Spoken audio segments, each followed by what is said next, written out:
Hello dear student, स्वागत है आप सभी का किरोशा एकेडमी के इस यूट्यूब प्लेटफॉर्म पे। तो यहाँ पे हम लोग डिस्कस कर रहे हैं, जैसा कि आपको पता है कि आपके अपकमिंग एम्स राजकोट का जो एग्जाम है आपके बिल्कुल नियर बाय है। ये समझ लीजिए, आपको मैक्स टू मैक्स आपके पास में 1 मंथ बचा हुआ है। तो हम चाहते हैं कि प्रीवियस ईयर के जो भी नर्सिंग ट्यूटर के पेपर्स हैं वो आपको हम सॉल्व करवाएं, तो वही चीज हम लोग आपके लिए लेकर आए हैं। तो ये जो क्वेश्चन यहाँ पे आपको पढ़ाए जा रहे हैं वो प्रीवियस ईयर के एम्स के ट्यूटर के पेपर यहाँ पे हम लोग डिस्कस कर रहे हैं। तो चलिए स्टार्ट करते हैं। हम लोग बैक टू बैक यहाँ पे टॉपिक और सब्जेक्ट वाइज क्वेश्चन आपके साथ में डिस्कस कर रहे हैं, पेपर सॉल्यूशन। तो हमारा जो अभी जो टॉपिक चल रहा है, अभी जो सब्जेक्ट चल रहा है वो ओबीजी एंड पीडिया से रिलेटेड जो प्रीवियस ईयर ट्यूटर के एग्जाम में आए हुए क्वेश्चन हम यहाँ पे डिस्कस कर रहे हैं। तो आप क्लास को ज्यादा से ज्यादा शेयर कीजिएगा, और हाँ, क्लास को देख रहे हैं तो कमेंट जरूर करें, अपना आंसर जरूर दें, और क्लास कैसी लगती है ये भी आप हमें जरूर बताएं। तो चलिए शुरू करते हैं क्लास को। पहला क्वेश्चन आपके सामने है। यस, आगे बढ़ने से पहले बहुत सारे एम्स में यो और अदर में भी, जैसे सेंट्रल गवर्नमेंट में वगैरह नर्सिंग ट्यूटर के बेस पे vacancy, associated professor, assistant professor के वैकेंसी आती ही रहती है। तो आपको उसका अपडेट चाहिए तो इस चैनल को फॉलो कर देना। यहाँ पे आपको लेटेस्ट अपडेट मिलती है रिगार्डिंग नर्सिंग फैकल्टीज एग्जाम। सो हमारे पास बुक अवेलेबल है, बहुत ही शानदार बुक है जो कि डेडिकेटेडली है ओनली नर्सिंग फैकल्टी के लिए, यानी कि असिस्टेंट प्रोफेसर, एसोसिएटेड प्रोफेसर के लिए, एसएनओ इवन, और आपके नर्सिंग सुपरिटेंडेंट वगैरह का जो एग्जाम होता है उसके लिए ये बुक जो है वो काफी ज्यादा यूजफुल है। इसमें 1000 प्लस आपको एमसीक्यूज मिलेंगे, प्रीवियस ईयर के पेपर मिलेंगे एक्सप्लेनेशन के साथ में, और हाई यील्ड टॉपिक वगैरह सारी चीजें आपको इसमें मिलेंगी। तो if you want to buy this book तो contact on our official number. ठीक है, तो चलिए इतने सारे आप देख पा रहे होंगे यहाँ पे कितनी सारी वैकेंसीज एम्स ट्यूटर की वगैरह आती ही रहती है। तो अपडेट के लिए हमसे जरूर जुड़े। और चलिए क्वेश्चन को शुरू करते हैं। फर्स्ट क्वेश्चन आपके सामने है, पढ़िए और आंसर करिए। क्या राइट आंसर यहाँ पे आपका रहेगा? यस, चलिए तो देखिए यहाँ पे 31 year old gravida 5 para 4 delivered at 9 pound 9 pound and 10 pound baby after 20 hours labour. थोड़ा लॉन्ग हो गया लेबर, ठीक है। Based on data this woman is at risk for which of the following? Postpartal haemorrhage, puerperal infection, thrombophlebitis या urinary retention. Answer करिएगा, क्या right answer रहेगा। Class को एक बार सभी आप जो है वो शेयर जरूर करना, और साथ में आपको आंसर्स भी यहाँ पे करना है। तो चलिए आंसर करेंगे, क्या राइट आंसर यहाँ पे रहेगा। तो देखिए यहाँ पे पूछा गया है आपको कि सिंपल सी चीज है, आपको एक चीज पे ध्यान देना है यहाँ पे कि भाई 31 ईयर वुमन है, ग्रेविडा जिसका 5 है, 5वीं बार मां बन रही है, पैरा 4 है, वायबिलिटी को क्रॉस किया है 4 बार, 4 डिलीवर्ड, और 9 pound and 10 pound baby, twins baby थे, 2 बेबी का वेट दे रखा है तो ट्विंस बेबी थे। 20 आवर्स नॉर्मली लेबर जो रहता है मैक्स टू मैक्स 12 आवर तक चलता है प्राइमी हो तो। ये तो मल्टी ग्रेविडा है, यहाँ पे तो और भी कम टाइम पे डिलीवरी हो जानी चाहिए, लेकिन जब 18 घंटे से ज्यादा हो जाता है, 18 आवर्स से ज्यादा अगर लेबर का प्रोसेस होता है तो उसको हम प्रोलॉन्ग्ड लेबर बोलते हैं। तो यहाँ पे 20 आवर्स दिया हुआ है, यानी कि पहली तो बात हमें यही समझ आनी चाहिए कि भाई प्रोलॉन्ग्ड लेबर हो चुका है। इसका मतलब हो सकता है कि अगर प्रोलॉन्ग्ड लेबर होता है तो जो पर्टिकुलर वुमन है उसके अंदर क्या हो सकता है, ब्लीडिंग हो सकती है बाद में। Based on data this woman is risk for, क्या वो प्यूपेरियल इन्फेक्शन? बिल्कुल नहीं। प्यूपेरियल पीरियड जो रहता है डिलीवरी के बाद में 6 वीक का जो टाइम ड्यूरेशन होता है उसको हम बोलते हैं, और इसमें किसी प्रकार का कोई इन्फेक्शन वगैरह होता है तो हम प्यूपेरियल इन्फेक्शन के नाम से जानते हैं, तो ये नहीं होगा। नेक्स्ट, थ्रोम्बोफ्लेबाइटिस होता है बट तुरंत नहीं होता है। जब लेडी की डिलीवरी के बाद में रेगुलरली अगर वो बेड रेस्ट पर ही रहे, बिल्कुल भी हलचल ना करे, वॉक ना करे, ऐसी चीज में ये होने का चांसेस होता है, तुरंत नहीं होगा। ठीक है, तो यहाँ पे ये भी नहीं होगा। यूरिनरी रिटेंशन होता है बट ज्यादा नहीं होता है, और ये नॉर्मल है, कुछ टाइम के बाद में ये अपने आप ठीक हो जाता है, ज्यादा नहीं होता है। लेकिन यहाँ पे सबसे इंपॉर्टेंट चीज है कि प्रोलॉन्ग्ड लेबर है, क्या है, लेबर यहाँ पे प्रोलॉन्ग्ड हो चुका है और prolonged labour is the reason, is the cause of PPH, postpartum haemorrhage. ठीक है, तो ये आप याद रखिएगा। तो यहाँ पे थोड़ा सा पीपीएच के बारे में मैं आपको थोड़ा सा ब्रीफली बताना चाहती हूँ रिगार्डिंग पोस्टपार्टम हेमरेज। तो पोस्टपार्टम हेमरेज आपको पता है कि डिलीवरी के बाद में या कभी कभी 24 आवर्स के बाद में और 6 वीक तक ब्लीडिंग होती है, उसे हम क्या बोलते हैं, पीपीएच के नाम से हम लोग जानते हैं। सेकेंड थिंग यहाँ पे हम अगर मैं बात करूं कि पीपीएच के नॉर्मल डिलीवरी अगर होती है, किसी भी लेडी की नॉर्मल डिलीवरी अगर होती है, नॉर्मल डिलीवरी के अंदर अंदर अगर 500 ml से ज्यादा ब्लड लॉस होता है तो उसको पीपीएच बोलते हैं।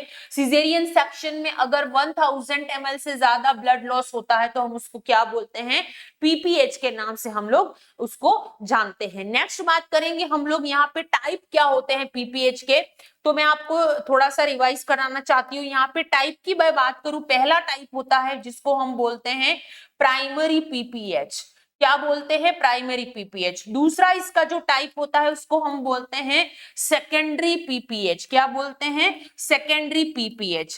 क्लियर है। प्राइमरी पीपीएच का मतलब ये होता है कि जस्ट डिलीवरी के बाद में या विद इन 24 आवर्स के अंदर ही अगर किसी लेडी में ब्लीडिंग 500 ml से ज्यादा हो जाती है नॉर्मल में और 1000 से ज्यादा हो जाती है सिजेरियन सेक्शन में, तो उसको हम क्या बोलते हैं, प्राइमरी पीपीएच।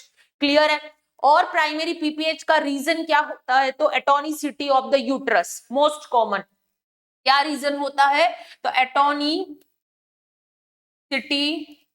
ऑफ यूट्रस, और ये मोस्ट कॉमन होने वाला, मोस्ट कॉमन, ठीक है ना। और within 24 hour, within 24 hour after delivery. Clear है। सेकेंडरी पीपीएच जो होता है वो आफ्टर 24 आवर से लगा के आफ्टर 24 आवर से 6 वीक तक ब्लीडिंग होती है। सेम इसमें क्राइटेरिया होगा, 500 ml से ज्यादा नॉर्मल में, 1000 ml से ज्यादा यहाँ पे सिजेरियन सेक्शन में। क्लियर है। दूसरी चीज यहाँ पे ये मोस्ट कॉमन नहीं होता है, इसका रीजन क्या होता है सेकेंडरी पीपीएच का, तो रिटेन पीस ऑफ प्लेसेंटा। क्या होता है, retained piece of placenta. Clear है। तो ये चीज आप याद रखिएगा कि प्राइमरी मोस्ट कॉमन, तो अगर आपको ना प्राइमरी पूछे ना सेकेंडरी पूछे कि क्या मोस्ट कॉमन रीजन होता है पीपीएच का, तो आपका आंसर होना चाहिए एटोनिसिटी ऑफ द यूट्रस। लेकिन पर्टिकुलर मेंशन करे कि प्राइमरी और सेकेंडरी पीपीएच या अंडर 24 आवर या 24 आवर के बाद में, तो ऐसा कुछ मेंशन करे तो फिर आपको आंसर उसके अनुसार देना है, जैसा कि यहाँ पे मैंने बताया। क्लियर है, समझ में आ गया। नेक्स्ट यहाँ पे बात करेंगे हम कि इस पीपीएच के कारण क्या क्या हो सकते हैं, कॉजेस क्या होते हैं। ठीक है, कॉजेस की अगर मैं बात करूं तो आपने सुना होगा 4TS, 4TS यानी कि 4 टीज के अंदर होते हैं। कौन कौन से होते हैं बात करूंगी यहाँ पे। तो सबसे पहले होता है tissue trauma, tone thrombosis.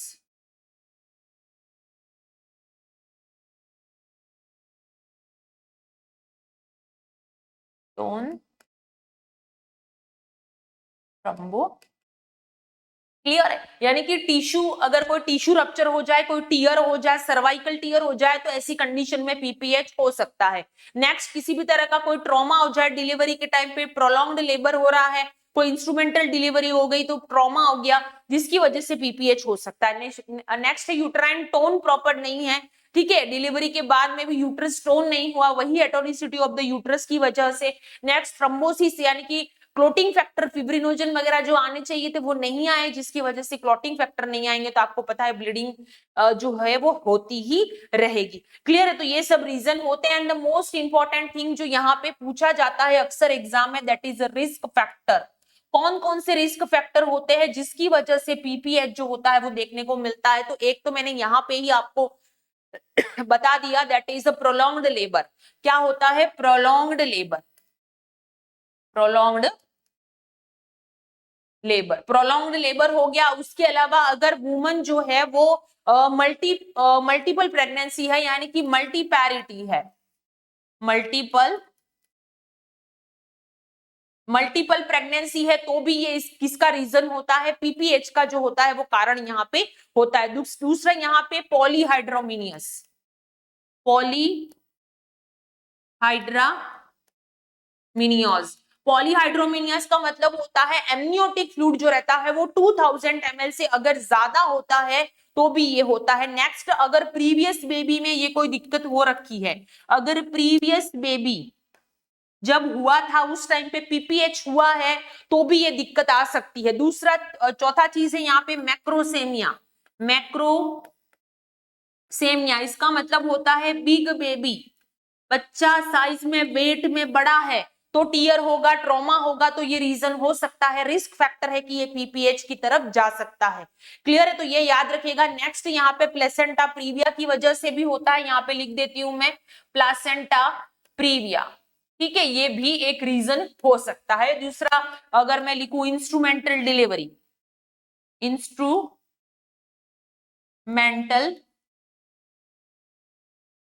Delivery यानी कि कोई फोर्सेप वगैरह का यूज किया है डिलीवरी के टाइम पे तो भी कहीं कट लग गया, ऐसा कुछ हुआ, कोई ट्रॉमा हो गया जिसकी वजह से भी ये देखने को हमें मिल सकता है। क्लियर है, तो ये चीज याद रखिएगा। नेक्स्ट में साइन एंड सिम्टम की अगर मैं बात करती हूँ पीपीएच की, तो यहाँ पे सीवियर ब्लीडिंग होती है। क्या होता है? सीवियर ब्लीडिंग आपको यहाँ पे देखने को मिलेगी पीपीएच के अंदर। क्या देखने को मिलेगा? Severe bleeding.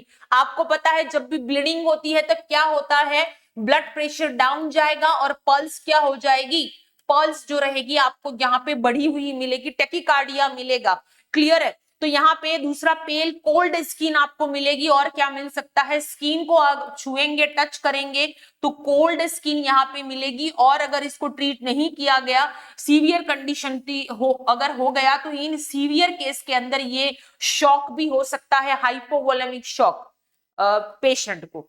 क्लियर है, लीडिंग टू डेथ भी हो सकती है। इतना डेंजरियस होता है पीपीएच। इसलिए इसको मैनेज कैसे करते हैं? तो सिंपल सी चीज है, इसको मैनेज करने के लिए क्या करते हैं? पहला तो सेकंड और थर्ड स्टेज ऑफ लेबर को प्रॉपरली अगर आप मैनेज करेंगे तो पीपीएच को प्रिवेंट किया जा सकता है।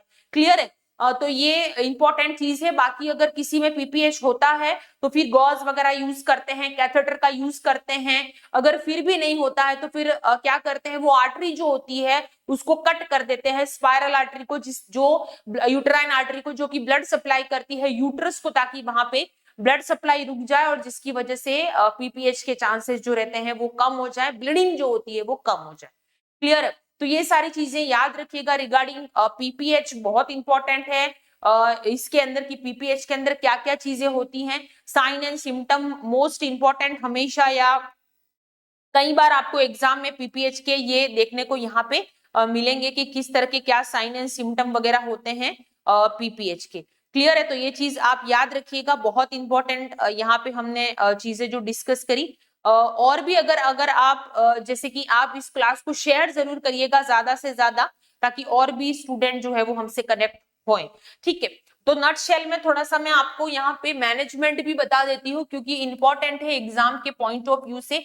इमीडिएट मैनेजमेंट यहाँ पे क्या कर सकते हैं आप? तो इमीडिएट मैनेजमेंट की अगर मैं बात करती हूँ यहाँ पे, तो सबसे पहले तो call for help, call for help के लिए किसी को कॉल कर दे, क्योंकि अकेले मैनेज करना थोड़ा मुश्किल हो जाता है। दूसरी चीज यहाँ पे एबीसी, एयरवे ब्रीदिंग सर्कुलेशन को थोड़ा मेंटेन करे, थोड़ा देख के चलना है आपको। ठीक है, उसके अलावा अगर जरूरत पड़े तो आईवी एडमिनिस्टर करे, ऑक्सीजन दे देना है। ठीक है, ऑक्सीजन एडमिनिस्ट्रेशन करना है, वाइटल साइन को मॉनिटर करना है जो कि बहुत ज्यादा जरूरी है। ठीक है, उसके अलावा हम यूट्राइन मसाज कर सकते हैं जो कि स्पेसिफिक ट्रीटमेंट में आता है। किसमें आता है? स्पेसिफिक ट्रीटमेंट में हम सबसे इंपॉर्टेंट चीज होती है यूट्राइन मसाज। आपने भी देखा होगा थर्ड स्टेज ऑफ लेबर जब होता है, जब प्लेसेंटा की डिलीवरी होती है, उस टाइम यूट्राइन मसाज जो होता है वो यहाँ पे कंपलसरी रूप से किया जाता है। दूसरा, यहाँ पे ऑक्सीटोसिन का भी एडमिनिस्ट्रेशन करते हैं। क्लियर है, तो ये भी आप याद, अर्गोमेट्राइन हो गया, ऑक्सीटोसिन हो गया, मिजोप्रोस्टोल हो गया, तो इनका यूज भी यहाँ पे जो है वो किया जाता है। ठीक है, और कोई टीयर वगैरह है तो उसको रिपेयर करो। ड्रग की मैं बात कर लूं यहाँ पे, तो ड्रग के अंदर मैं बता दूं आपको, ऑक्सीटोसिन देना है, ऑक्सीटोसिन देता है, अर्गोमेट्राइन देते हैं, मिजोप्रोस्टोल देते हैं। ठीक है, ये सारी चीजें यहाँ पे आप कर सकते हो पीपीएच के मैनेजमेंट के रूप में। क्लियर है, तो ये चीज आप याद रखिएगा, बहुत इंपॉर्टेंट है। और प्रिवेंट करना है कि कैसे हो ही ना, तो उसके लिए सबसे अच्छी चीज है ये है कि आप थर्ड स्टेज ऑफ लेबर यानी कि प्लेसेंटा की जब डिलीवरी होती है उस टाइम को मैनेज करके चलो, वहां पे प्रॉपर मैनेजमेंट अगर होता है तो ये पीपीएच के चांसेस जो रहते हैं वो कम हो सकते हैं। क्लियर है? तो अर्ली आइडेंटिफिकेशन करना, ये सारी प्रॉपर तरीके से मॉनिटरिंग करना, ये सब चीजें आप यहाँ पर कर सकते हो in the case of PPH. ठीक है, तो ये मैंने आपको बता दिया, तो पीपीएच यहाँ पे करेक्ट आंसर बनेगा। पीपीएच बहुत ही ज्यादा इंपॉर्टेंट टॉपिक है, इसीलिए मैंने कोशिश की है कि मैक्स टू मैक्स आपको यहाँ पे बताने की कोशिश कर सकूं। आई होप आपको अच्छा लगा होगा। तो आप कमेंट जरूर करिएगा कि आपको इस तरह से पढ़ना पसंद है या फिर आप चाहते हैं कि मैं बस क्वेश्चन बताऊं आपको और आंसर बताऊं और फिर हम आगे बढ़े। ठीक है ना, तो ये भी आप बता सकते हैं। चलिए आगे बढ़ते हैं। A woman wants to breastfeed her baby, which hormone normally secreted during the postpartum influence both the milk ejection reflex and uterine involution, progesterone, relaxin, oxytocin या फिर एस्ट्रोजन। बहुत ही इजी और बहुत ही अच्छा जवाब। आंसर करिएगा क्या राइट आंसर रहेगा यहाँ पे। What is the correct one? Everyone सभी आंसर करने की कोशिश करें यहाँ पे कि क्या आपका करेक्ट आंसर यहाँ पे रहेगा। यस, सभी आंसर करिएगा। आपको पता है let down reflex milk ejection का काम कौन करता है? जो कि यूट्राइन के इन्वोल्यूशन में भी हेल्प करता है। तो यहाँ पे करेक्ट आंसर क्या होगा हमारा? ऑक्सीटोसिन। बहुत ही इजी जवाब। Progesterone hormone pregnancy maintaining hormone है, प्रेगनेंसी को मेंटेन करके चलता है प्रोजेस्टेरोन हार्मोन। रिलैक्सिन इनहिबिन यहाँ पे काम नहीं है। ठीक है, एस्ट्रोजन हार्मोन भी वही हेल्प करता है यूट्रस को रिपेयर करने में वगैरह। ठीक है, तो यहाँ पे करेक्ट आंसर हमारा क्या होगा? ऑक्सीटोसिन, जिसको जो लेट डाउन रिफ्लेक्स करने में भी क्या करता है? जो लेट डाउन रिफ्लेक्स जो होता है वो भी कौन करता है? ऑक्सीटोसिन के द्वारा ही किया जाता है। Milk ejection C correct answer रहेगा। प्रोडक्शन कौन करता है? तो प्रोलैक्टिन हार्मोन। ठीक है, next. When measuring a woman's fundal height during postnatal period, which of the following technique denote the correct method of measurement used by the nurse? From the fundus to the umbilicus, from the symphysis pubis to the xiphoids process, C from the symphysis pubis to the fundus, या D from the xiphoid process to the umbilicus। Answer करिएगा क्या right answer रहेगा। Class को dear एक बार share करिएगा और साथ में आपको आंसर भी करना है यहाँ पे। चलिए आंसर करिएगा what is the correct one.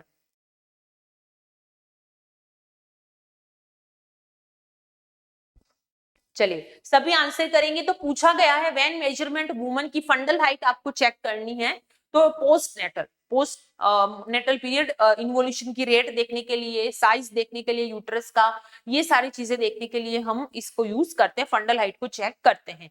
तो यहाँ पे विच of the following technique denote the correct method of measurement, कौन सा करेक्ट मेथड होता है? तो आप सभी को पता है कि अगर हमें फंडल हाइट, फंडस जो रहता है, यूट्रस जो रहता है, वो सिम्फाइसिस प्यूबिस से लगा के जो सिम्फाइसिस प्यूबिस जो रहता है वहां से फिर वो जो रहता है वो आगे की तरफ जाता है। तो यहाँ पे from the symphysis pubis to the uterus के फंडस पार्ट तक हमें चेक करना है। तो सी यहाँ पे करेक्ट आंसर हमारा रहेगा।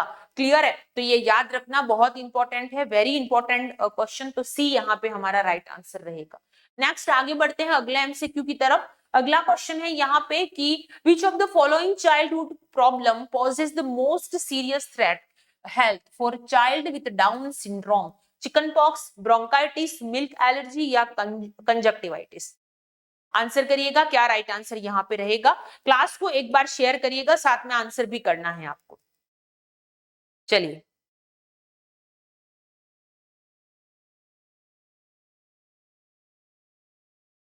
यस, तो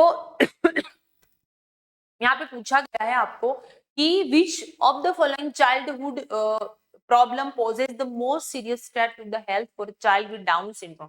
एक बच्चा है डाउन सिंड्रोम का है। डाउन सिंड्रोम का मतलब क्या होता है? कंजेनिटल एबनॉर्मलिटी है, ट्राइसोमी 21। क्या होता है? ट्राइसोमी 21, जिसको हम बोलते हैं क्रोमोसोमल एबनॉर्मलिटी होती है, जिसमें आपके जो बच्चा रहता है उसमें जो डाउन सिंड्रोम क्रोमोसोमल एबनॉर्मलिटी की वजह से नॉर्मल बच्चे की जैसे वो नहीं दिखेगा। क्लियर है? और इसमें क्या होता है? इम्यूनिटी भी पावर कम होता है इस बच्चे के अंदर, और ये प्रोन होता है शुरू से ही इम्यूनिटी पावर इसका अच्छा नहीं होता, जिसकी वजह से ये प्रोन टू रेस्पिरेटरी इन्फेक्शन। ठीक है, यानी कि रेस्पिरेटरी इन्फेक्शन के प्रोन ज्यादा रहता है ऐसा ये जो बच्चा रहता है डाउन सिंड्रोम वाला वो। तो क्या चिकन पॉक्स होगा? नहीं। वेरिसोला जोस्टर नाम के से की चिकन पॉक्स होता है, तो ये नहीं होगा यहाँ पे। नॉर्मली मिल्क एलर्जी नो, यहाँ पे कंजक्टिवाइटिस, कंजक्टिवा में कोई इन्फेक्शन वगैरह नहीं, ब्रोंकाइटिस रेस्पिरेटरी से रिलेटेड है, ये प्रोन रहता है रेस्पिरेटरी इन्फेक्शन से। याद रखिएगा कि डाउन सिंड्रोम वाला बच्चा जो रहता है इम्यूनिटी पावर उसका शुरू से ही कम होता है, जिसकी वजह से ये शुरू से ही ये रेस्पिरेटरी इन्फेक्शन के प्रोन रहता है। इस वजह से इसके साथ में एसोसिएटेड हो सकती है ब्रोंकाइटिस, ब्रोंकस के अंदर इन्फेक्शन इन्फ्लामेशन जो रहता है वो इस कंडीशन में हमें देखने को मिलता है, और उसके साथ में न्यूमोनिया वगैरह भी हो सकता है बच्चे को। ठीक है, तो रेस्पिरेटरी इन्फेक्शन के लिए ये प्रोन रहता है, और इसके अलावा बच्चे में आपको न्यूमोनिया भी देखने को मिल सकता है, over distension, over expansion of the lungs, ये भी देखने को मिल सकता है। तो बी यहाँ पे हमारा राइट आंसर रहेगा। तो इसको प्रॉपरली हम मॉनिटर कर सकते हैं। क्लियर है कि ऐसा कुछ ना हो बच्चे के अंदर। नेक्स्ट आगे बढ़ने से पहले ट्यूटर के लिए शानदार टेस्ट सीरीज अवेलेबल है किरोशा एकेडमी की ऐप पर। अभी तक अगर आपने नहीं देखी, जाइए टेस्ट दीजिए, बहुत ही शानदार टेस्ट है। अपने आप को असिस्ट कीजिए, अपने वीक एरिया पे काम कीजिए, क्योंकि अभी भी आपके पास मैक्स 1 मंथ है आपके पास में, आप अपने आप को प्रिपेयर कर सकते हो। प्लस बुक हमारे पास अवेलेबल है जो कि आपको किरोशा एकेडमी की ऐप पर नहीं मिलेगा, आपको जो है वो ये बाय करना पड़ेगा। तो आपके घर तक 4 to 5 डेज में जो ये पहुंच जाएगी। ये जो बुक है वो बहुत ही शानदार एम्स के एक्सपर्ट के द्वारा इसको डिजाइन किया गया है, शानदार रिव्यू है। पिछले भी रेगुलर एम्स के या सेंट्रल गवर्नमेंट के एग्जाम तो होते ही रहते हैं, तो बहुत अच्छा इसका रिव्यू है। 1000 प्लस एक्सप्लेनेशन के साथ में एमसीक्यू मिलेंगे आपको, प्लस आपको प्रीवियस ईयर के पेपर मिलेंगे, इसमें हाई यील्ड टॉपिक मिलेंगे। ये नर्सिंग फैकल्टी के सारे एग्जाम्स के लिए बहुत यूजफुल है। If you want to buy this book so आप हमें हमारे ऑफिशियल नंबर पे कांटेक्ट कर सकते हैं। ठीक है, और बहुत सारी वैकेंसी अपडेटेड है, आने वाली है, आती ही रहती हैं, तो किरोशा एकेडमी को फॉलो जरूर कीजिएगा ताकि आपको लेटेस्ट अपडेट यहाँ से मिल जाए। नेक्स्ट है, patient is admitted to the labour room with possible placenta previa, which of the following is contraindicated during the admission assessment? A option है यहाँ पे perineal preparation, vaginal examination, X-ray, pelvimetry या type and cross. बहुत अच्छा question, कई बार एग्जामों में आया हुआ क्वेश्चन है प्लेसेंटा प्रीविया से और एब्रप्शी ऑफ प्लेसेंटा, ये दोनों से हमेशा क्वेश्चन आते हैं। तो आंसर करिएगा क्या राइट आंसर यहाँ पे रहेगा। तब तक के लिए हम थोड़ा सा इसको एक्सप्लेन करते हैं क्योंकि बहुत इंपॉर्टेंट टॉपिक है एपीएच। ठीक है, एपीएच यानी कि एंटी पार्टम हेमरेज 28 वीक के बाद। ठीक है, 28 वीक के बाद में प्रेगनेंसी में अगर किसी भी तरह की कोई ब्लीडिंग वगैरह होती है तो उसको हम क्या बोलते हैं, एंटी पार्टम हेमरेज इसको बोला जाता है। क्लियर, ये दो तरीके से होता है, एक तो होता है placenta previa, placenta previa, placenta previa जो होता है, प्लेसेंटा जो होता है वो लोअर यूट्राइन में होता है, लोअर यूट्राइन सिचुएटेड, यहां पे लिख देती हूँ, situated in lower uterine segment. ठीक है, इसको हम क्या बोलते हैं, प्लासेंटा प्रीविया बोला जाता है। इस प्लेसेंटा प्रीविया में ब्लीडिंग होती है। ब्लीडिंग कैसी होती है, तो ब्राइट रेड कलर की ब्लीडिंग होती है। कैसी ब्लीडिंग होती है, दूसरा पॉइंट याद रखिएगा कि ब्राइट रेड कलर की यहाँ पे आपको जो है वो ब्लीडिंग देखने को मिलेगी। और क्या यहाँ पे होता है, ब्राइट रेड कलर की ब्लीडिंग होती है, पेनलेस होती है। ब्लीडिंग कैसी होती है, तो याद रखना painless vaginal bleeding, very important thing कि यहाँ पे पेनलेस वजाइनल ब्लीडिंग होती है। क्लियर है, तो ये याद रखिएगा, बहुत इंपॉर्टेंट चीज जो है वो यहाँ पे हम लोग डिस्कस कर रहे हैं। क्लियर है, नेक्स्ट यहाँ पे बात करेंगे हम लोग की प्लेसेंटा प्रीविया के कुछ टाइप भी होते हैं। सिंपल सी चीज है, 4 टाइप की होती है प्लेसेंटा प्रीविया। यहाँ पे मैं लिख देती हूँ कि इसके टाइप्स होते हैं, टोटल 4 टाइप्स जो होते हैं वो यहाँ पे देखने को मिलते हैं। जिसके अंदर क्या होता है, एक तो प्लेसेंटा जो होती है वो आपके मार्जिन पे होती है। ठीक है, एक प्लेसेंटा जो होती है वो आपके लोअर मार्जिन पे होती है, एक पार्शियल होता है, एक सेंट्रल होता है। क्लियर है, इस तरीके से 4 टाइप होते हैं प्लेसेंटा के, प्लेसेंटा प्रीविया के, सॉरी प्लेसेंटा प्रीविया के जो रहते हैं वो 4 टाइप होते हैं। कौन कौन से होते हैं, एक तो होता है आपके प्लेसेंटा जो होती है वो कहाँ पे होती है, मार्जिन, मार्जिन प्लेसेंटा प्रीविया। दूसरी जो होती है आपके लो मार्जिन पे होती है। तीसरी जो होती है वो आपके पार्शियल होती है। चौथी जो होती है वो आपके सेंट्रल पार्ट पे होती है। क्लियर है? अब इन दोनों में तो थोड़ा आप सोच सकते हो कि वजाइनल डिलीवरी पॉसिबल है, रिस्क है बट पॉसिबल, लेकिन पार्शियल यानी कि आधा सर्विक्स को कवर कर लिया है, एक ने पूरा कवर कर लिया है, तो ऐसी कंडीशन में वजाइनल डिलीवरी पॉसिबल नहीं होती है। और प्लेसेंटा प्रीविया में आप किसी भी तरह की अगर वजाइनल एग्जामिनेशन भी अवॉइड करते हैं, अगर करते हैं, तो ये इंफेक्शन और ब्लीडिंग का रिस्क को बढ़ा देता है, क्योंकि सेंट्रल पार्ट पे या प्रेजेंटिंग पार्ट पे कौन होता है? प्लेसेंटा होता है। इस वजह से यहाँ पे प्लेसेंटा प्रीविया के अंदर वजाइनल ब्लीडिंग या एपीएच के अंदर हम अवॉइड करते हैं। क्लियर है? दूसरा इसका जो पार्ट होता है, एक तो हो गया प्लेसेंटा प्रीविया, दूसरा होता है उसको बोलते हैं एब्रप्ट शियो ऑफ प्लेसेंटा,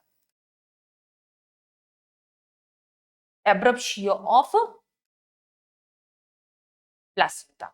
ठीक है, इसमें क्या होता है कि जो प्लेसेंटा होती है वो नॉर्मली सिचुएटेड होती है, लेकिन ये क्या करती है 28 वीक के बाद में अगर ये ब्लीडिंग कॉज कर दे, क्लियर है, तो उसको क्या बोलते हैं? एब्रप्शियो प्लेसेंटा बोलते हैं। इसमें जो ब्लीडिंग होती है वो डार्क कलर की ब्लीडिंग होती है, डार्क रेड कलर की यहाँ पे ब्लीडिंग होगी, प्लस इसके अंदर क्या होता है? पेनफुल ब्लीडिंग होती है, पेनफुल ब्लीडिंग, पेनफुल ब्लीडिंग होगी। यूट्रस जो रहेगा वो यहाँ पे टेंडर लगेगा, यूट्रस कैसा होता है? टेंडर, वहां पे सॉफ्ट रहेगा। क्लियर है? प्लेसेंटा प्रीविया में सॉफ्ट रहेगा, यहाँ पे टेंडर यूट्रस आपको देखने को मिलेगा। बहुत इंपॉर्टेंट चीज है। और फिटल डिस्ट्रेस जो रहता है वो लेस कॉमन होता है, इतना ज्यादा यहाँ पर नहीं होता है। नेक्स्ट एब्रप्शियो प्लेसेंटा की अगर मैं टाइप की बात करूं, इसके भी टाइप होते हैं, 3 टाइप होते हैं। पहला टाइप जो होता है जिसको हम बोलते हैं रिवील्ड टाइप। कौन सा टाइप होता है? पहला टाइप इसका जो होता है रिवील्ड होता है। दूसरा इसका जो टाइप होता है उसको हम बोलते हैं कंसील्ड टाइप, जो होता है यहाँ पे कंसील्ड टाइप का होता है। और तीसरा जो होता है जिसको हम मिक्स्ड टाइप का बोलते हैं, क्या बोलते हैं? Mixed type of placenta, abruptio placenta. Clear है? तो यहाँ पे रिवील्ड टाइप का जो होता है, इसमें क्या होता है? ब्लड जो होता है वो यूट्रस में ही जमा हो जाता है, उसको हम रिवील्ड बोलते हैं। कंसील्ड यानी कि ब्लड जो रहता है वो यूट्रस से बाहर आ जाता है। क्लियर है? मिक्स टाइप यानी कि दोनों में से कोई भी कंडीशन जो रहती है वो आपको यहाँ पे जो है वो देखने को मिलेगी इस कंडीशन के अंदर। क्लियर है? तो ये आप याद रखिएगा एब्रप्शियो प्लेसेंटा और जो प्लेसेंटा प्रीविया है उसके बारे में। ठीक है, कंसील्ड, सॉरी मैंने उल्टा बोल दिया, कंसील्ड जो होता है इसके अंदर कंसील्ड में क्या होता है कि जो ब्लड होता है रिमेन इन यूट्रस, वो कौन सा टाइप होता है? इसका कंसील्ड टाइप होता है। रिवील्ड यानी कि बाहर आ गया। ठीक है, ब्लड कम आउट, यहाँ पे लिख देती हूँ, रिवील्ड यानी कि ब्लड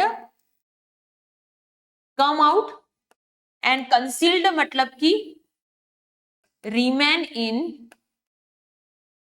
यूट्रस, और ये मिक्स्ड टाइप का होता है। क्लियर? तो ये दोनों चीजें जो है वो आप याद रखिएगा, काफी ज्यादा इंपॉर्टेंट है। यहाँ पे मोस्ट कॉमन इसके कॉजेस की अगर मैं बात करूं तो वासा प्रीविया, यूट्राइन रप्चर, उसके बाद सर्वाइकल लीजन, ट्रॉमा, ये सारी चीजें यहाँ पर हमें देखने को मिल सकती है। वजाइनल ब्लीडिंग हो सकती है। इसके सिम्टम की बात करें तो वजाइनल ब्लीडिंग, उसके बाद में एब्डोमिनल पेन होता है यहाँ पे प्लेसेंटा एपीएच के अंदर, यूट्राइन टेंडरनेस होती है, फीटल डिस्ट्रेस हो सकता है, ये सारी चीजें यहाँ पर हमें देखने को मिलती है। मैनेजमेंट में ये प्रॉपर मॉनिटरिंग करें, हॉस्पिटलाइजेशन करना पड़ेगा क्योंकि बहुत रिस्की होता है। प्रेजेंटिंग पार्ट पे प्लेसेंटा है तो आईवी फ्लूइड, ब्लड ट्रांसफ्यूजन चढ़ा सकते हैं अगर जरूरत पड़े तो।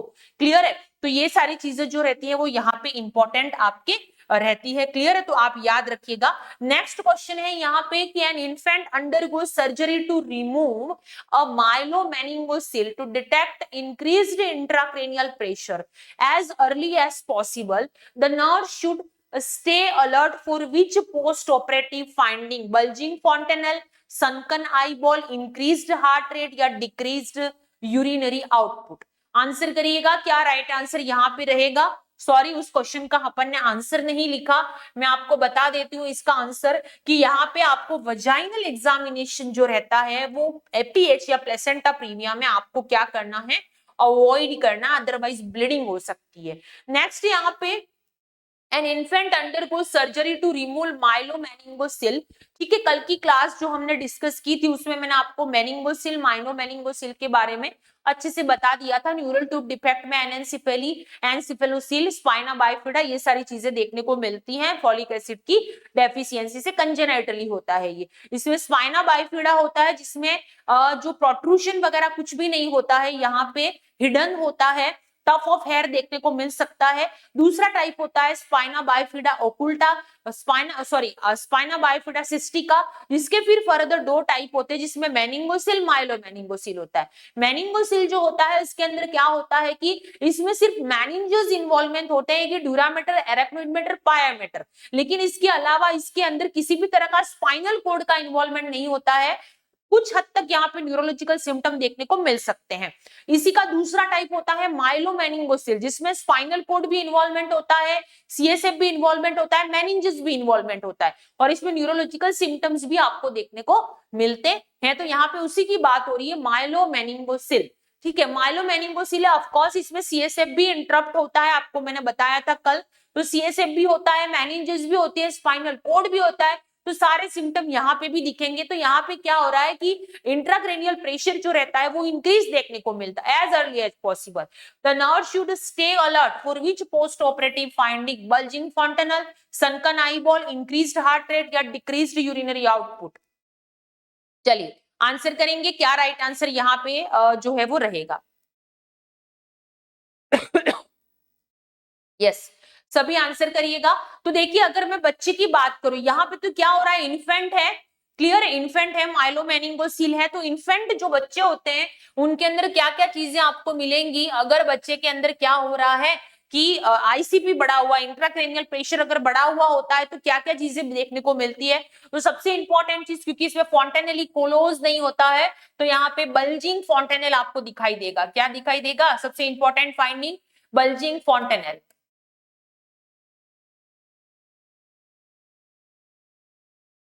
बल्जिंग फॉन्टेनेली यहाँ पे देखने को मिलेगा। दूसरी चीज, यहाँ पे बच्चा जो रहता है, इन्फेंट है, तो हाई पिच क्राई करेगा। क्या करता है, हाई पिच क्राई करता है। तीसरी चीज, यहाँ पे आपको पुअर फीडिंग देखने को मिलेगी, बच्चा अच्छे से फीडिंग नहीं कर पाएगा। क्लियर है, आईसीपी बढ़ा हुआ होगा तो पुअर फीडिंग यहाँ पे देखने को मिलेगी। उसके अलावा यहाँ पे बच्चे के अंदर वॉमिटिंग हो सकती है, वॉमिटिंग हो सकती है। पांचवी चीज जो रहती है यहाँ पे, इरिटेबिलिटी,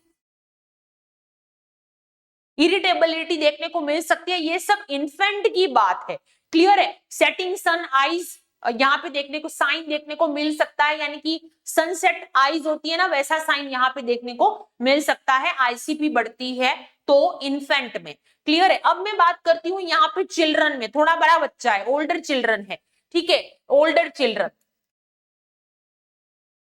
ओल्डर चिल्ड्रन। तो ओल्डर चिल्ड्रन है, इसके अंदर क्या होता है, विदाउट रीजन बच्चे के अंदर हेडेक होगा, क्लियर है। सिर दर्द की समस्या बच्चा जो है वो बताएगा आपको।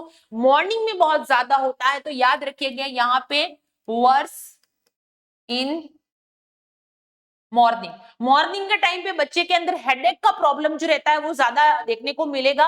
उसके अलावा बच्चे के अंदर वॉमिटिंग होगा, वॉमिटिंग हो सकता है विदाउट नोजिया, नोजिया नहीं होगा बट वॉमिटिंग यहाँ पे देखने को मिल सकती है। दूसरा, यहाँ पे बच्चा ड्राउजीनेस होगा, ड्राउजीनेस यहाँ पे देखने को मिल सकता है। Blurry vision, blood vision, blood vision हो सकता है। डिप्लोपिया, यानी कि बच्चे के अंदर डबल विजन भी देखने को मिल सकता है, क्लियर है। तो ये सारी चीजें, irritability, Altered level of consciousness, ये सारी चीजें आपको यहाँ पे देखने को मिलती है, क्लियर है। अल्टर्ड यहाँ पे लिख देती हूं मैं, अल्टर्ड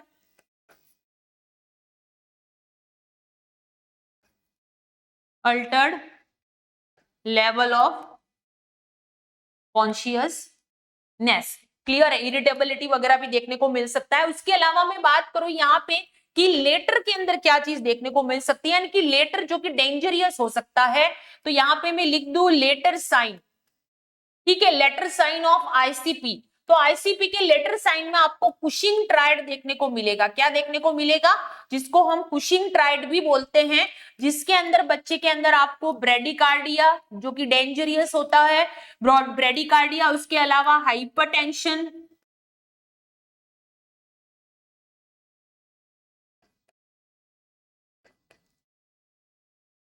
ठीक है, क्योंकि अगर ज्यादा टाइम हो गया तो इसमें क्या हो सकता है, बच्चे के अंदर ये सारी चीजें देखने को मिल सकती है। उसके अलावा irregular respiration, irregular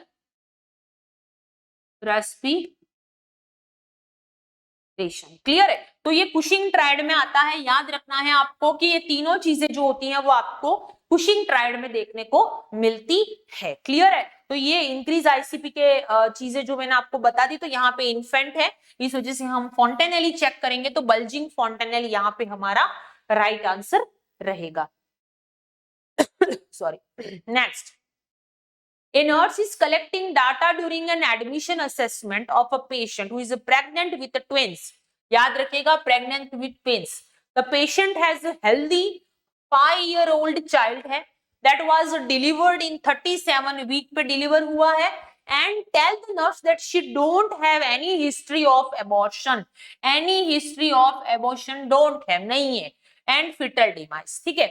The nurse would document the GPAL for this patient as. Answer करिएगा GTPL score. Very easy question, और आपका जो हम कह सकते हैं कि आपको आराम से एक मार्क्स जो है वो दे के जाएगा, वैसा क्वेश्चन है, आपको सभी को पता है। तो आंसर करिएगा, क्या राइट आंसर यहाँ पे आपका रहेगा। क्लास को शेयर करना है, साथ में आप ज्यादा से ज्यादा आंसर भी करिए। चलिए आंसर करेंगे, क्या राइट आंसर यहाँ पे रहेगा। GPA नहीं है, टर्म वगैरह नहीं पूछा गया है, ओनली G ग्रेविडा पूछा है, P पैरा पूछा है, A एबॉर्शन पूछा है, और L लाइव बेबी पूछा है। आंसर करेंगे, क्या राइट आंसर रहेगा।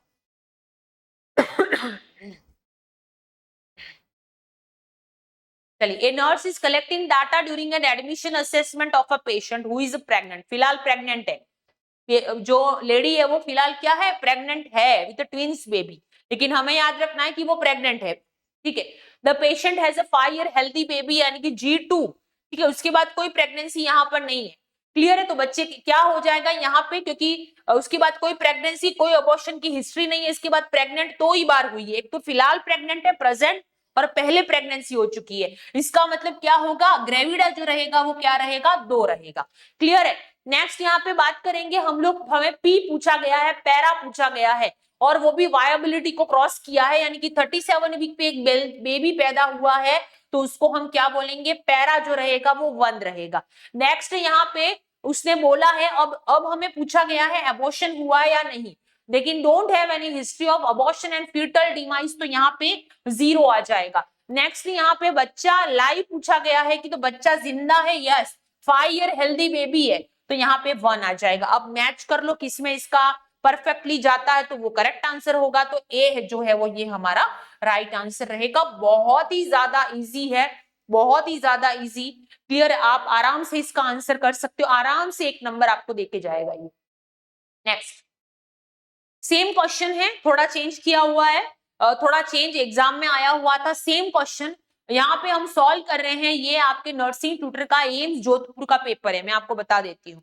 ठीक है, तो आंसर करेंगे आप कि नर्सिंग ट्यूटर का पेपर है। ठीक है, a woman is seen in a clinic complaining of amenorrhoea, fatigue, urinary frequency and morning nausea. She stated that her LMP was 7 weeks ago and that her menses have been normal except for 1 episode following a spontaneous abortion at 8 weeks of gestation. She stated that he has a 5-year-old boy and a 3-year-old twins girl at home, which would accurately describe this woman if she is pregnant now. Gravida और para पूछा गया है, यहाँ पे सभी ऑप्शनों में gravida और para है, तो आंसर करिएगा, क्या राइट आंसर यहाँ पे आपका रहेगा। चलिए आंसर करिए। सबसे पहले हम ग्रेविडा देख लेते हैं। Woman is seen in a clinic complain of amenorrhoea, fatigue, urinary frequency and morning nausea. She stated that her LMP was 7 weeks ago. यानी कि 7 वीक पहले उसका लास्ट मेंस्ट्रुअल पीरियड जो था वो कब आया था, तो 7 वीक के पहले आया था। क्लियर है? यस, ऐसा बोल रही that her menses have been normal expect for one episode following a spontaneous ovulation at 8 week of gestation. यानी कि प्रेग्नेंट तो हुई थी तो एक हम उसको जो है वो मानेंगे, क्योंकि प्रेगनेंसी तो हुई थी, भले एबॉर्शन हो गया लेकिन प्रेगनेंसी हुई है तो उसको हम एक मानेंगे। ठीक है, नेक्स्ट यहाँ पे she state that she is a 5-year-old boy and 3-year-old twins girl. यानी कि 5-year-old गर्ल है, दूसरा ग्रेविडा हो गया, फिर 3 साल की 2 और गर्ल्स हैं। ठीक है, तीसरा हो गया ग्रेविडा, फिर which would accurately describe this woman if she is pregnant। Clear है? उसके बाद में देख लीजिए यहाँ पे टोटल उसकी 4 ग्रेविडा जो है वो यहाँ पे बताई गई है। आप देख पा रहे होंगे कि woman is seen in a complain of amenorrhoea, यानी कि प्रेग्नेंट है, फटीग है, urinary frequency, morning nausea, LMP 7 week ago की है, यानी कि स्टिल वो है। That her menses have been normal expect for one episode following a spontaneous abortion at 8 week of gestation. ठीक है, तो यहाँ पे ये चीज जो बता रही है उसके हिसाब से टोटल हम बात करेंगे ग्रेविडा की तो 4 ग्रेविडा है। नेक्स्ट हम पैरा की अगर बात करते हैं यहाँ पे, तो टोटल यहाँ पे पैरा कितना है, तो देख लीजिए यहाँ पे 2 पैरा है, क्योंकि 2 ही बच्चे जो है जिसको वायबिलिटी को उसने क्रॉस किया है। एक बच्चा कौन सा, जो 5 साल का है और ट्विंस है, लेकिन हम उसको एक ही काउंट करते हैं पैरा के अंदर, तो ग्रेविडा 4 और पैरा यहाँ पे 2 जो रहेगा वो यहाँ पे हमारा आंसर जो हो आएगा। क्लियर है? तो याद रखिएगा, बहुत इंपॉर्टेंट है, ग्रेविडा पैरा से हमेशा क्वेश्चन आते हैं। नेक्स्ट यहाँ पे 14-month-old boy scheduled for palliative surgery for tetralogy of Fallot cyanotic congenital heart disease है। His mother is staying in his hospital room until he is taken to surgery. When reviewing the child pre-operative lab report, the nurse should be the most concerned about which value, serum pH 7 point, कौन सी value से उसकी mother जो रहेगी वो most concern या nurse most concern रहेगी pre operative. ठीक है, तो देखिए यहाँ पे टेट्रोलॉजी ऑफ फेलेट की बात हो रही है। आपको पता है कंजेनिटल साइनोटिक हार्ट डिजीज है, बॉडी के अंदर हाइपोक्सिया होता है, क्योंकि इसके अंदर राइट टू लेफ्ट यानी कि राइट साइड से ब्लड जो रहता है वो लेफ्ट की तरफ मिक्स हो जाता है, फिर पूरी बॉडी में सर्कुलेट होता है। इसकी वजह से हम इसको ब्लू टैट स्पेल भी बोलते हैं। क्लियर है? पूरी बॉडी में जो रहता है वो डीऑक्सीजनेट या फिर हाइपोक्सिक ब्लड जो रहता है वो सर्कुलेट यहाँ पर होता है, और उसी हाइपोक्सिक ब्लड के सर्कुलेशन की वजह से यहाँ पे वॉल्यूम कम हो जाता है, जिसकी वजह से हीमेटोक्रेट लेवल जो रहता है वो यहाँ पे आपको ज्यादा देखने को मिलता है। नॉर्मल हीमेटोक्रेट वैल्यू जो रहती है वो आपके 33 से 35 तक होनी चाहिए। क्लियर? पीडियाट्रिक में भी 33 से 35 जो रहती है वो नॉर्मली आपको देखने को मिलती है। लेकिन यहाँ पे जो कंडीशन हो रही है वो क्या हो रही है, कंजेनिटल हार्ट डिजीज है, हाइपोक्सिक ब्लड सर्कुलेट होता है, जिसकी वजह से यहाँ पे हीमेटोक्रेट 52 जो आ रहा है वो यहाँ पे नहीं आना चाहिए। नॉर्मल हीमेटोक्रेट 33 से 35% होना चाहिए। पीएच ठीक है, कोई दिक्कत नहीं है यहाँ पे इतना। ठीक है, प्लेटलेट्स भी कोई दिक्कत नहीं है, ये भी नहीं, लेकिन यहाँ पे हीमेटोक्रेट जो रहता है मोस्ट कंसर्निंग है प्री ऑपरेटिव। ठीक है, आगे बढ़ने से पहले बहुत सारे एग्जाम आ रहे हैं ट्यूटर के, if you want to prepare for this so आप हमें कांटेक्ट कर सकते हैं। टेस्ट सीरीज बुक दोनों अवेलेबल है हमारे पास में, अगर आप पढ़ना चाहते हैं, अपना सिलेक्शन लेना चाहते हैं तो आज से ही अपनी तैयारी शुरू कीजिए, और आप हमें हमारे ऑफिशियल नंबर पे कांटेक्ट कर सकते हैं। हमारे जो टीम है, हमारे एक्सपर्ट जो हैं वो आपसे बात यहाँ पर जरूर करेंगे। ठीक है, सो नेक्स्ट यहाँ पे आंसर करेंगे नेक्स्ट क्वेश्चन। यहाँ पे है थोड़ा अबगार स्कोर के रिलेटेड है। Nurse assess for Apgar score of a new born at 1 minute and find his heart rate 110। Heart rate कितनी है? 110 है, बहुत अच्छी है। अगर 100 से कम होती तो दिक्कत होता, लेकिन 100 से ज्यादा है। Respiratory effort are slow and irregular है। In muscle tone, observe some flexion of extremities and color of body is pink with extremity are blue. How much 1 minute Apgar score of his newborn infant will be documented? Apgar score कितना होगा ये बताना है आपको। Very easy, Virginia Apgar ने इसको दिया था और 1952 में।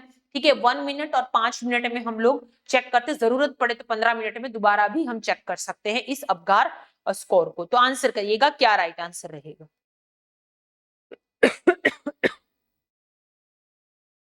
यस, आंसर करिएगा।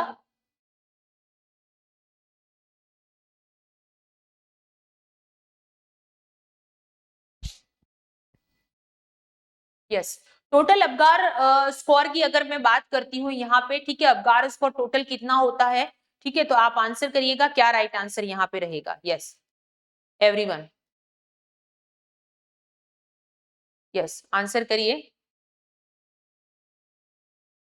क्लास को एक बार सभी बच्चे शेयर करेंगे, साथ में आप आंसर भी करते रहिए रिलेटेड टू अबगार स्कोर, क्या करेक्ट आंसर यहाँ पे रहेगा।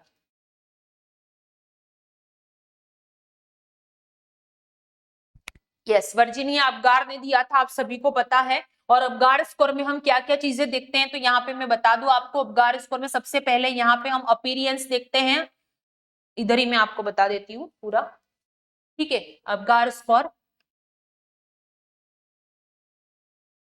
अबगार स्कोर, ठीक है, ए का मतलब होता है अपीरियंस, पी का मतलब होता है पल्स, जी का मतलब होता है ग्रिमास, ए का मतलब होता है एक्टिविटी, या फिर हम उसको बोल सकते हैं मसल टोन,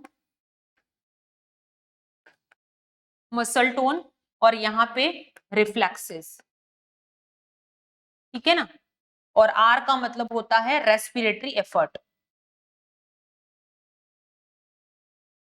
यहाँ पे लिख दे रही हूं, आर का मतलब होता है रेस्पिरेटरी रेट नहीं होता है, याद रखिएगा डियर, रेस्पिरेटरी एफर्ट होता है। क्लियर है। यस, चलिए, तो यहाँ पे सबसे पहले बात करेंगे हम अपीरियंस की, ठीक है। तो अपीरियंस की अगर मैं बात करती हूँ, तो अपीरियंस में स्कोर जो रहेगा, यहाँ पे स्कोर की भी मैं स्कोर भी लिख देती हूँ आपके। तो स्कोर जो रहेगा, एक तो 0 रहता है, 1 रहता है एंड 2 स्कोर रहता है। कब कब रहता है अपीरियंस में, अगर बच्चा जो रह रहा है वो ब्लू है, उसकी बॉडी एक्सट्रीमिटी सब कुछ ब्लू है, पेल है, ठीक है, तो क्या रहेगा यहाँ पे, ब्लू एक्सट्रीमिटी वगैरह है, तो आपको क्या रहेगा यहाँ पे 0 नंबर देना है, ठीक है। सेकंड थिंग यहाँ पे मैं आपको बता दूं कि अगर बच्चे की जो है वो यहाँ पे, बच्चे के अंदर अगर बॉडी पिंक है, क्या है, बच्चे की बॉडी जो है वो पिंक है, और एक्सट्रीमिटीज जो है वो यहाँ पे ब्लू है, तो कितने नंबर देंगे हम, यहाँ पे 1 मार्क्स मिलेगा। क्लियर है। नेक्स्ट चीज, अगर बच्चे जो है पूरी तरीके से पिंक है बेबी, तो उसके अंदर कितना नंबर देंगे हम, 2 मार्क्स देंगे। नेक्स्ट यहाँ पे पल्स, अगर बच्चे की पल्स एब्सेंट है, एब्सेंट है तो 0। अगर बच्चे की जो पल्स है वो यहाँ पे, अगर बच्चे की जो पल्स है यहाँ पे, ठीक है, पल्स जो है वो अगर लेस देन 100 है तो हम 1 मार्क्स देंगे। अगर बच्चे की जो पल्स है यहाँ पे मोर देन 100 है तो हम कितना मार्क्स देंगे, 2 मार्क्स देंगे। क्लियर है। नेक्स्ट यहाँ पे हम लोग बात करते हैं कि ग्रेमेसी यानी कि रिफ्लेक्सेस, बच्चे के रिफ्लेक्सेस कैसे हैं। अगर बच्चे के रिफ्लेक्स में कोई रिस्पॉन्स नहीं है, नो रिस्पॉन्स, नो रिस्पॉन्स, तब हम क्या नंबर देंगे इसको, 0 नंबर देंगे। अगर सम फ्लैक्शन है बच्चे के अंदर, क्या हो रहा है, बच्चे के अंदर अगर सम फ्लैक्शन है, क्या हो रहा है, सम फ्लैक्शन, तब हम 1 नंबर देंगे। अगर बच्चा अच्छे से क्राई कर रहा है, क्लियर है, गुड फ्लैक्शन है, तब हम उसको क्या देंगे, 2, इसका स्कोर क्या रहेगा यहाँ पे, 2 स्कोर रहेगा। क्राई कर रहा है बच्चा, अच्छे से कफिंग कर रहा है, अच्छे से स्नीज कर रहा है, तो ऐसी कंडीशन में क्या नंबर देंगे हम, 2 मार्क्स या 2 स्कोर उसका रहेगा। नेक्स्ट यहाँ पे मसल टोन की अगर मैं बात करती हूं, तो बच्चे का जो मसल टोन है अगर जो प्रॉपर नहीं है, बच्चे का मसल टोन अगर नॉट प्रॉपर, नॉट प्रॉपर, तो कितने नंबर देंगे हम, यहाँ पे हम 0 स्कोर रहेगा। अगर मसल टोन जो रहेगी वो यहाँ पे बच्चे का अच्छा मसल टोन है, ठीक है, एक्टिव है बच्चा, मतलब कि थोड़ा कम एक्टिव है, सॉरी, सम फ्लेक्शन है, या फिर बच्चा जो रहेगा वो यहाँ पे कम एक्टिव है, ठीक है, तो यहाँ पे क्या नंबर देंगे, यहाँ पे ग्रीमेस लिख दो आप, सॉरी, ग्रीमेस, सम फ्लैक्शन है तो 1 दे दो, अगर अच्छा गुड फ्लैक्शन है, एक्टिविटी अच्छी है तो 2 नंबर दे दो। रेस्पिरेटरी एफर्ट की अगर मैं बात करती हूं यहाँ पे तो एब्सेंट है, बिल्कुल कुछ नहीं है, तो क्या नंबर देना है, 0 ही दोगे। अगर इरेगुलर है तो 1, अगर अच्छा है, गुड क्राई कर रहा है, बढ़िया रेस्पिरेटरी एफर्ट है तो 2 मार्क्स दे दो। तो टोटल जो रहेंगे वो यहाँ पे मार्क्स कितना रहेगा, यहाँ पे हमारा 10 रहेगा, और उसी के बेस पे यहाँ पे हमें आंसर करना है। तो देखिए यहाँ पे क्या राइट आंसर रहेगा, nurse assess for Apgar score of a new born at 1 minute and fine, क्या फाइन कर रहा है यहाँ पे, देख लीजिए यहाँ पे कि अपगार स्कोर जो है वो यहाँ पे 110 है, हार्ट रेट, यानी कि यहाँ पे हम उसको 2 मार्क्स देंगे। Respiratory effort are slow and irregular है, 1 मार्क्स देंगे।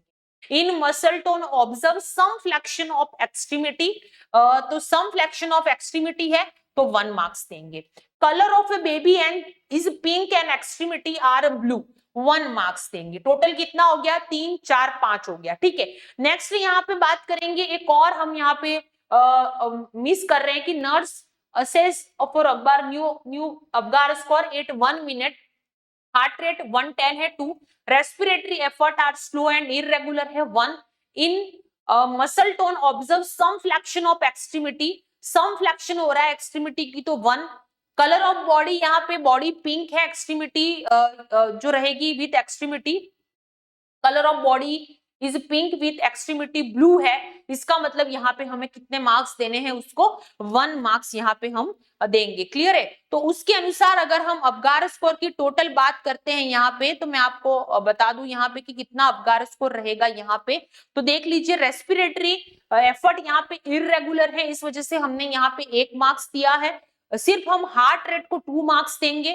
बाकी रिफ्लेक्सेस जो रहेगा वो यहाँ पे नॉट स्टेटेड नहीं दिए हुए हैं, अगर प्रॉपर नहीं होगा इस अनुसार अगर हम बात करें, और इसके एक्यूरेट तो इसका आंसर जो बनता है 3 3 4 5 रहता है, लेकिन इसके अनुसार अगर हम बात करें और इसके मिला जुला, क्योंकि ऑप्शन इसमें यही थे, क्लियर है, इसलिए हमें इसके नियर बाय आंसर करना है, तो हम डी आंसर, क्योंकि बाकी के बहुत ज्यादा है। यही क्वेश्चन एम जोधपुर में आया हुआ था नर्सिंग ट्यूटर के एग्जाम में, तो आप कंफ्यूज मत होना, जो भी नियर बाय वैल्यू हो वो हमें आंसर करना है, अपने आंसर पे भरोसा रख के, तो यहाँ पे हमारा डी करेक्ट आंसर रहेगा। ठीक है, सो आई होप आपको क्वेश्चन जो है वो अच्छे से समझ में आ गए होंगे। यहाँ पे ओबीजी पढ़िया के हम लोग इंपॉर्टेंट एमसीक्यू यहाँ पे डिस्कस कर रहे हैं। सो नेक्स्ट क्लास में मिलते हैं दोबारा से, तब तक के लिए क्लास को ज्यादा से ज्यादा शेयर कीजिएगा, और ताकि और भी स्टूडेंट हमसे कनेक्ट हो जाएं, और क्लास एंड होने के बाद में कमेंट जरूर करें कि आपको क्लास जो है वो कैसी लगती है। क्लियर, तो मिलते हैं नेक्स्ट क्लास में, तब तक के लिए पढ़ते रहिए and thank you very much.